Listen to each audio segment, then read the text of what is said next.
Hey, welcome. It's a pleasure to meet you, and congratulations on the new release. Thank you. Movement 2. How does this compare to Movement 1? Um, Interesting. Movement one was like an amalgam of a lot of ideas I had. Movement two is a little bit more concentrated on one particular element, the electronica, and mostly guitars, and a couple of people who play, like Tim Perkins, who play electronics totally. And I spiced that up with some brass players and myself on this one. And movement three is more will be more of different soloists, like similar to the first one, but the orchestration will be uh, it's turning out to be more writing with settings as opposed to I think the ones with the guitars, even though there are fixed compositions, I think that it's a little looser. We're talking about Even to This Day, and I understand there's a third movement in the works. When are you planning that one? Well, I mean, idealistically, it'd be great to have them 3 years concurrent, but it it takes so. I really want them to be each one have their own personality, so it takes a little while. I'm thinking maybe about a year and a half or so. Now, this all started, as I understand it, as a kind of celebration of your 75th birthday. Yeah, my friend Rent Romus, who's a wonderful saxophone player in the Bay Area, which is where I am now, recording with him and the gigs tonight. Um, he had this idea when I was 75 to do like well, he had done a concert before when I don't remember. I was 70, and we had 70 musicians. So I wrote a number of pieces for that. And then for the when I was going to be 75, he wanted to do another one, but COVID hit, and I'd already started on the compositions. A lot of them will show up in actually the third movement, and so yeah, obviously that never happened. I kept writing, and then I figured out a way to that I could do it remotely with many of the musicians that would have been involved. Now, these works aren't just large in terms of participation, they're extraordinary in their scope. Something like 20 hours of music all told. Is that right? Well, yeah, the first movement is 10 and a half, and this one that I just finished is 11. Yeah, about 11 and a half, roughly. I think I trimmed it down a little bit to 11. And then I don't know what the next one will be. And my part of me wants it to be shorter. Fair, fair. What there must be just extraordinary complications and challenges with work of this scale. What's it like to do all this writing and then to organize all of these different musicians? Oh, the organization part, I've had a large ensemble since 1982. Uh, and it grew from the original 14 pieces to now it's roughly, when it's comfortable, it's about 50 pieces. Um, and we pay we play now a little bit more infrequently because uh, I need a very large space to obviously. But I've been doing it at festivals with all the musicians that are there, sending the music out ahead of time, having one rehearsal, running it, and the quality of musicianship nowadays is really amazingly high. So everyone can read usually, and and for people who can't read, I've created graphic notation that goes along with the written pieces. Um, anyway, because I started as a painter, I have this kind of mentality where I can do a series. Like when you would paint, I would have a pretty much set all the canvases and then just paint on each one. So that's the kind of mentality I have when I'm sitting. I have a lot of notes and a lot of things, and I can start to write. And I'm pretty fast. I spend a little time working in movies, so I can write somewhat quickly and change things on the fly pretty quickly. So that was very good training experience for me. So doing this, it's actually I really enjoy it. It's back to painting almost. Composition is just like painting to me. So sitting in a room and doing that and writing stuff and then transferring it to the computer and then orchestrating it um, is it's kind of second nature. I've been doing it for, I guess, large ensembles going on almost 50 years now, or it is 50 years or something. Yeah. So it's comfortable. And you combine composition with improvisation as well. Yes. Improvisation is always kind of at the heart of everything.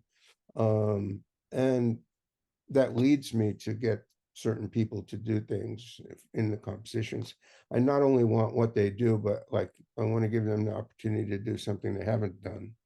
And most people haven't played with large groups like this at all. So the first question is always, well, where do you want me to play? What do you want me to do? And I give them pretty much carte blanche so that they can, I leave spaces and have ideas where I think there should be improvisation, but I might suggest something and say, well, there's a vamp at bar 200. You might want to go there, or you may just want to play through it and let me edit, or you may want to do an introduction and an outro, and maybe not play on the composition. So I really leave that part, the improvising part, to the musicians themselves.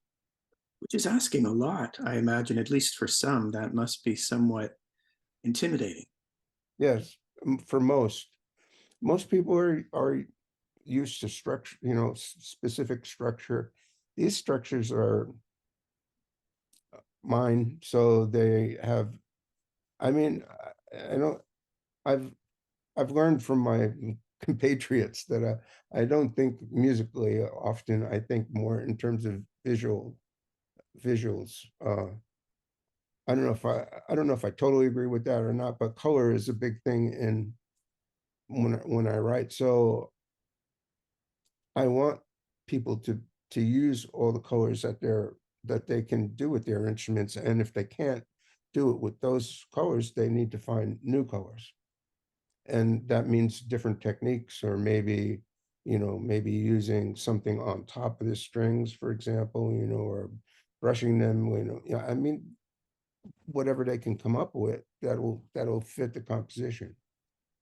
The composition is important, but the improvisation is important also, but the composition is like that's the that's the picture they're working in. Do you think that it's because of your background in the visual arts that you think about music that way? I have a wonderful friend and fantastic bass player named Ken Filiano, and he pointed it out. And actually, one time we were going through some of the music for an upcoming concert. I think it was the one at Edge Fest in must have been 2017 or 18. I think it was 2018. And he just started laughing. And he looked at me and he said, "You don't see it at all, do you?" And I said, "What are you talking about?" So I was showing him this one part where I had written, these trumpets and mutes and flutes and things. And I was asking him if he could get a harmonic into that spot. And he just started laughing and said, like, "You don't see it at all." He said, "You're dealing with color and you're painting. You're not. It's not. You don't think like a, like like a musician." So I've started to think about that more and more and started to adapt that concept a bit more. And how did that change your work? How did your work evolve as a result of that realization? Well, there's certainly a lot more. There's certainly a lot more. Well, how could I say, like I don't want to say fringe instruments, but instruments that maybe have been forgotten, like maybe the basset horn, or more use of contra instruments. Like, I play a lot of contrabass, saxophone, and clarinet, and things like that of that nature. So using more of the extremes of the instruments, but not as extremes as, let's say, some of the spectralist composers, you know. However, I'm very fond of them, so that's, you know, that when you keep getting that, when you keep getting that sound, and you kind of think like, oh, muted tones, and you can kind of see it, you know. Yeah, so it changes it in the sense of like,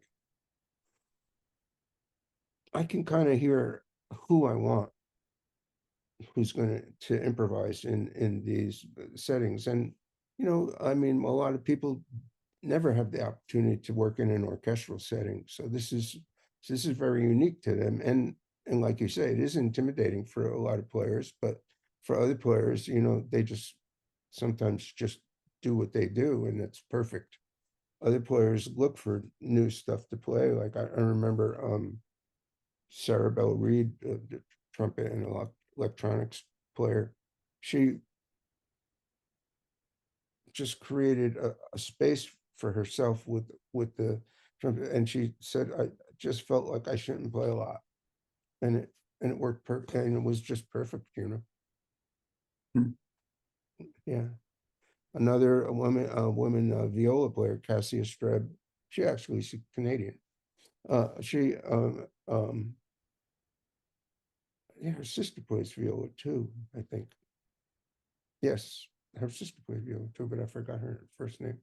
Anyway, you know, she was doing this thing and came to the end, and then she just felt like hitting that string, and it just goes on for a while with space, and it's beautiful. It's really gorgeous, you know.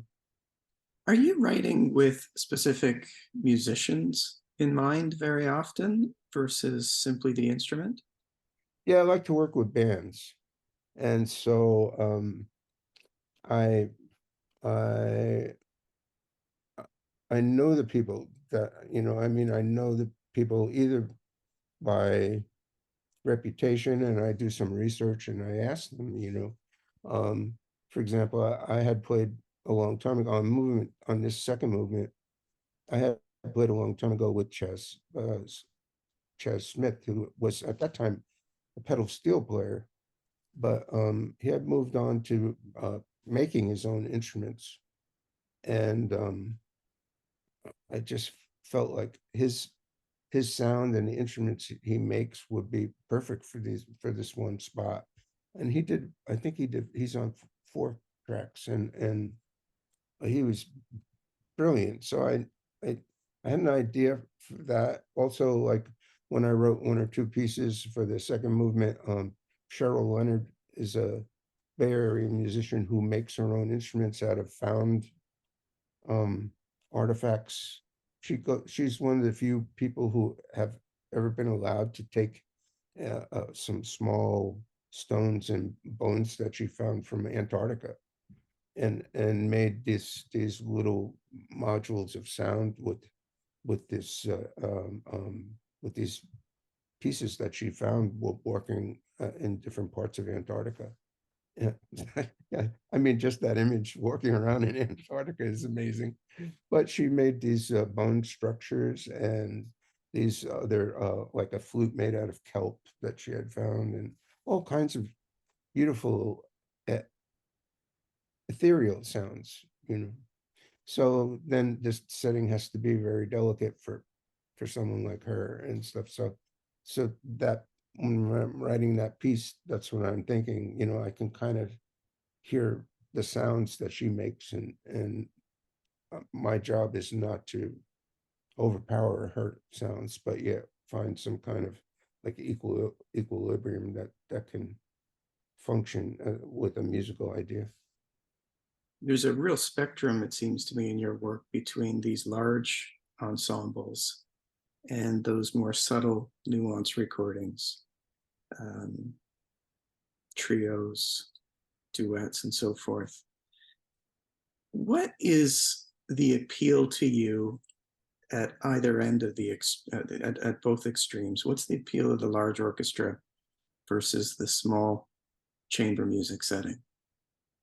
Well, when you have a small group, it's like when I was a teenager and into my early 20s, I raced cars. So it's like really like a small car, like shifting and really like a you can really zip in and out, you know, and do all the things that totally will get you killed and are totally dangerous. But you know, you don't really care at that point. It's just exhilarating. There's a force that you feel. It's kind of a weird. You can't get around it. It's the power of the automobile, and you're in it, and you're moving that fast.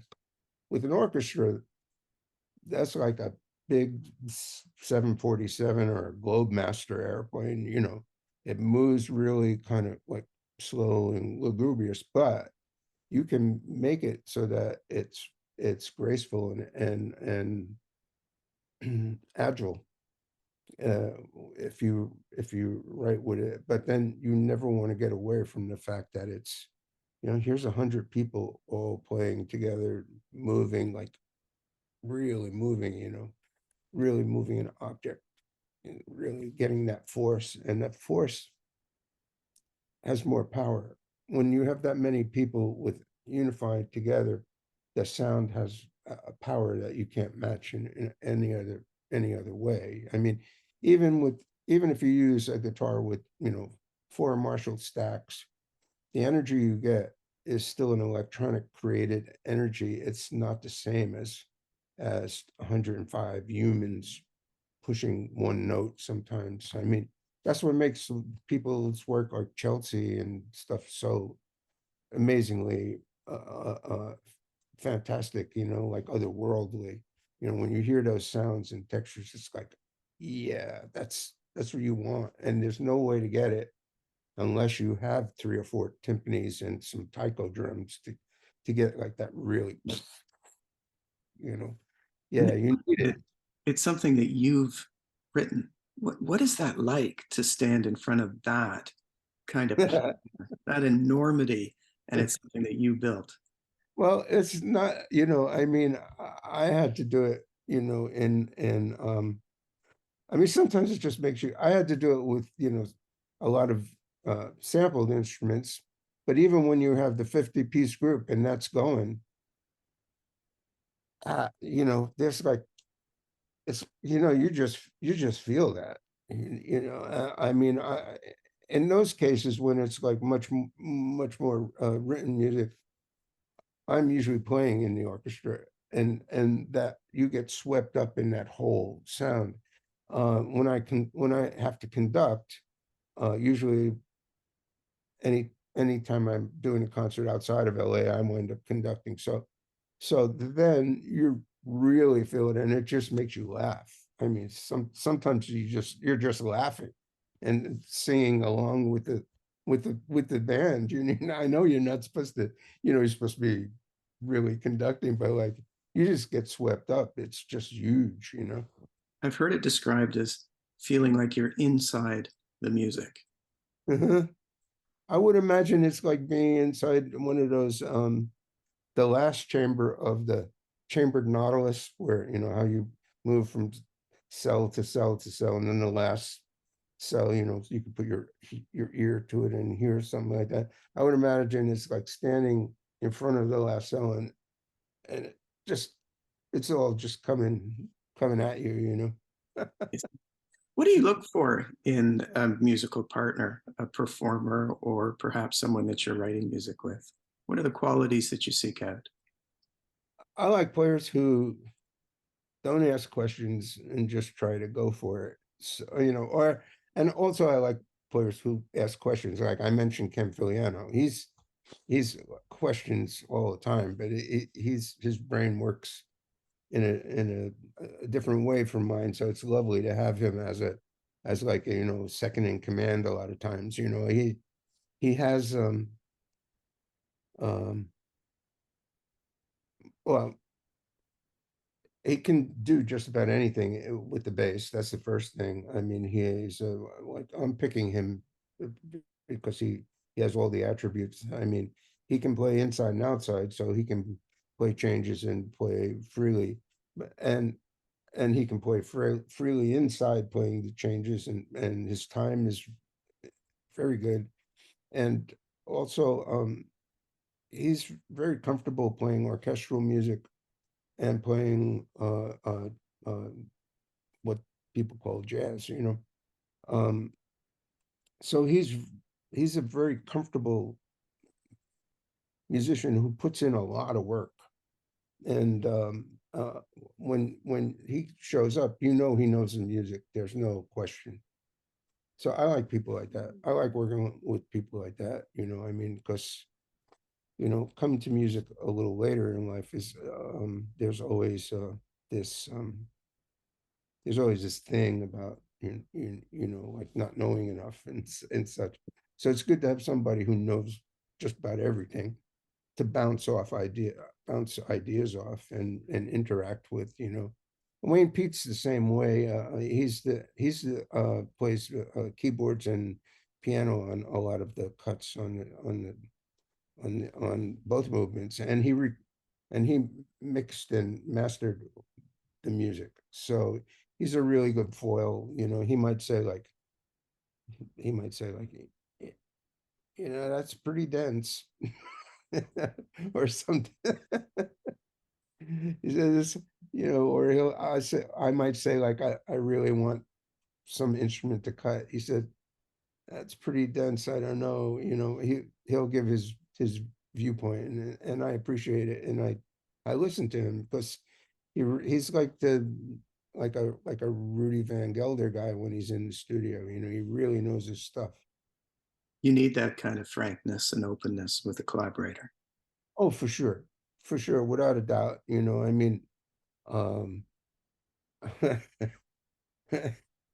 remember I sent something to Kyle Bruckman. He's an oboist and English horn player in San Francisco, and he just said like, so there's not a lot of space. But he found the space. He found the space by making a gorgeous introduction, and he tailed right into the first piece, and then he found a spot in the middle, and he found a really nice, and he put a nice ending on the piece with electronics. So I mean, eventually he found it. He just needed to listen to it a couple of times. You know? Yeah, That's fantastic. yeah. So it's funny, you talk about coming to music a little bit later in life, but you'd never guess it from your discography. How have you been so prolific? Well, again, that's the painter head. You know, you always are doing a series. Everything's a series with with painters.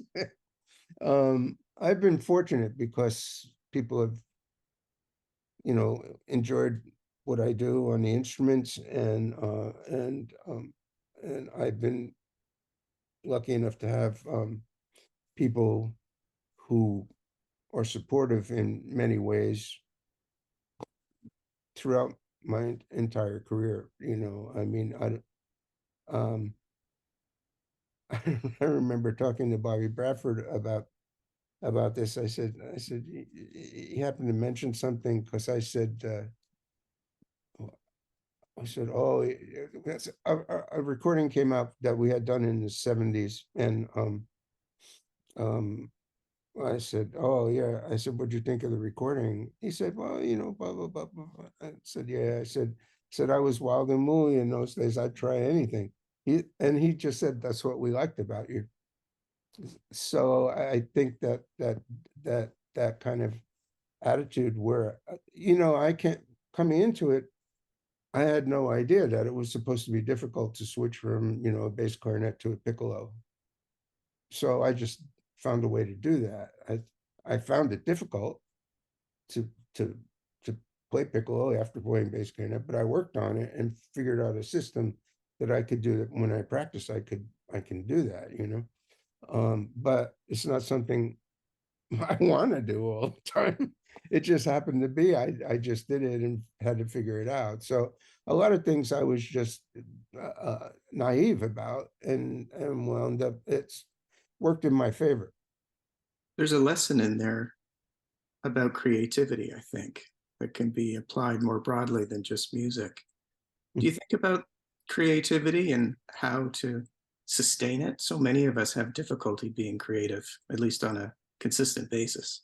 You know, well, it's hard to imagine because there's so many things in the world, like every day. I mean, we all have opinions about everything.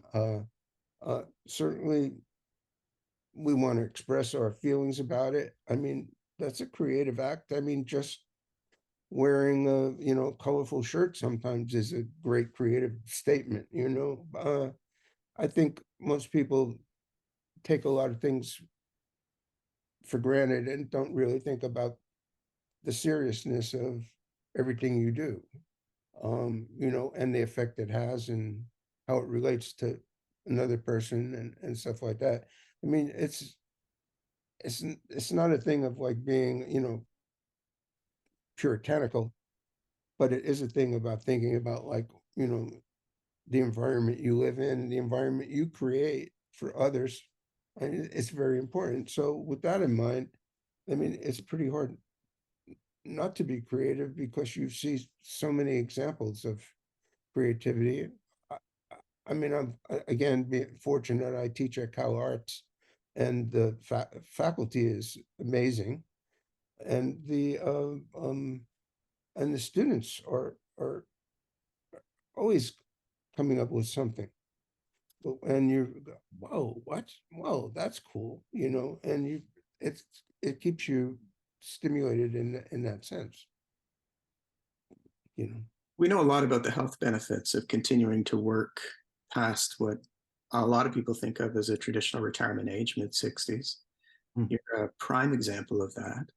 What's that experience been like? And do you ever envision wrapping it up? Well, yeah, uh,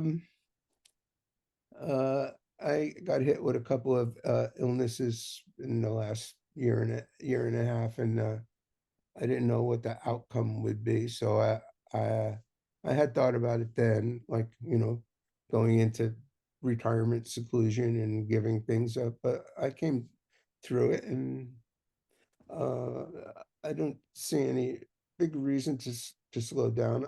I would think as a performer, if I start seeing diminished results and I know what the level is, then I might think about,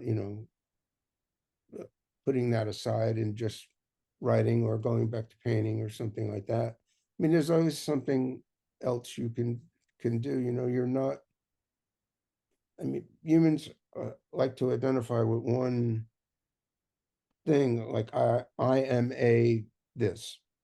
Okay, well that's limiting. That just limits you. I mean, I, I'd rather say, like, well, I have an interest in this, this, and this. So if this goes away, then you can apply yourself to another thing. I'm not really going to worry about it. The juices are flowing, and I'm doing okay. And I have a good number of people who support what I do, in a sense of like, always, they jokingly, you know, I might talk to Nels Klein and he might say, oh, how's the 34-hour project going along, or something like that. He sees the absurdity of it in many ways, and but at the same time he's supportive. I mean, I think his 4 tracks are among some of the best stuff on Movement too. And the same with G. Stinson. He, he's he's like, what? He's got a gravelly voice. He goes, what? You want me to do what? Whoa, whoa. He's a real character. Wonderful. Do you ever think about the influence that you've had on other artists? Is that something that's important to you? Well, I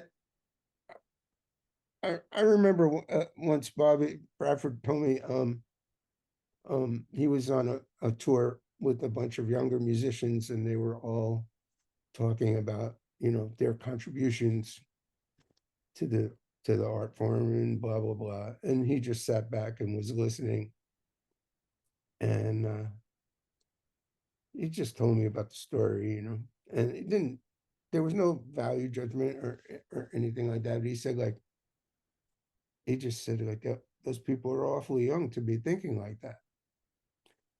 And Bob is approaching 90.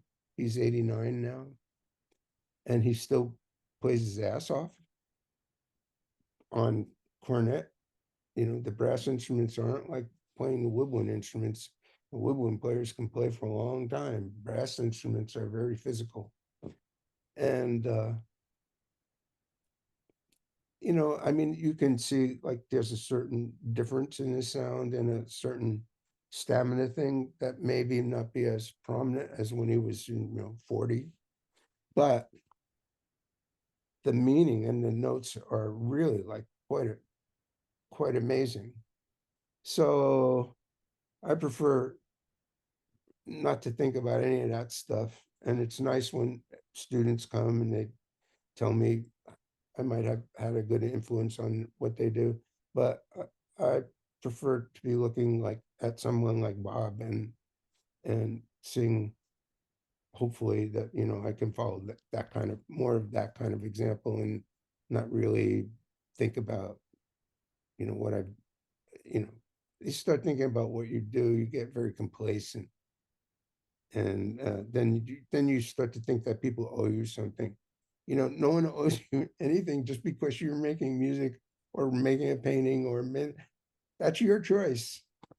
People don't have to pay attention to you, which, for, I'd have to say for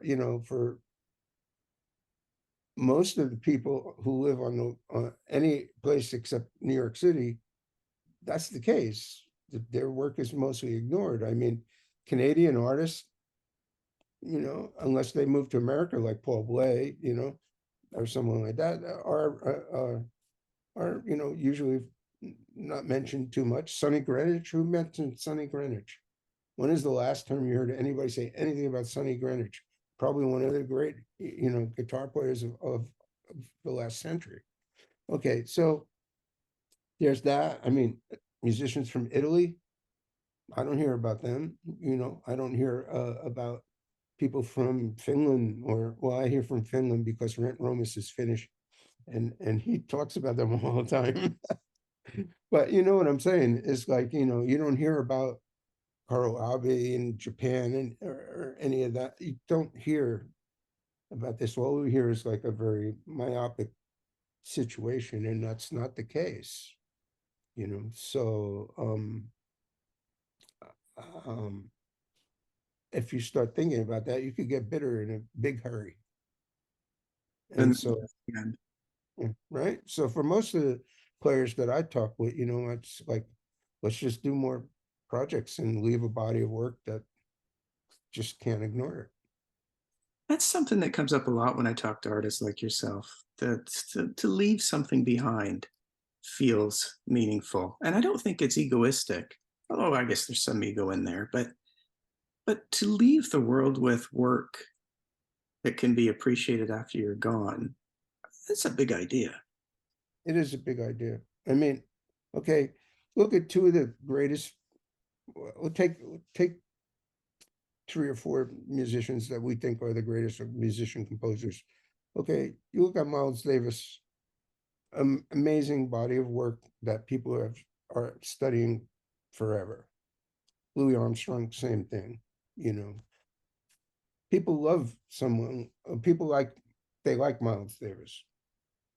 John Coltrane, people love John Coltrane. There's a difference. And Coltrane's whole thing is like it seems like so much more encompassing in certain ways. Not to make I mean, it's a value judgment. I already made the value judgment, but I mean, that to me, I mean that resonates to me, and I like that, and that's an ideal that you can hold. That someone like a composer like Stravinsky or even a contemporary, that somebody alive today, like Hugues Dufort or Fernio or Finice, any of those, that's their body of work is going to define like a period of time. It's a lovely idea. I don't think what I do is going to define anything. It's just going to be something that I did. And if somebody likes it, I mean, my legacy is secure because I have a daughter. My daughter will be the her mom and I put like us in her, and that's what happens. I mean, that's a kind of a legacy, and that you can't really deny or argue with. What you do artistically is probably, well, when John Carter died, for example, he was a wonderful clarinetist and fantastic composer and part of the scene here in LA. And when he left, only a few clarinetists play, any of his music. I don't see any big John Carter retrospectives or that. That stuff just goes like whoop. Maybe somebody will rediscover it like in another time. Somebody will come across Castles of Ghana or his solo record someplace and go, whoa, who is that? What is that? Maybe maybe that'll happen, but you can't. That's not guaranteed. All the people we think are like now. I mean, there's so many people playing now.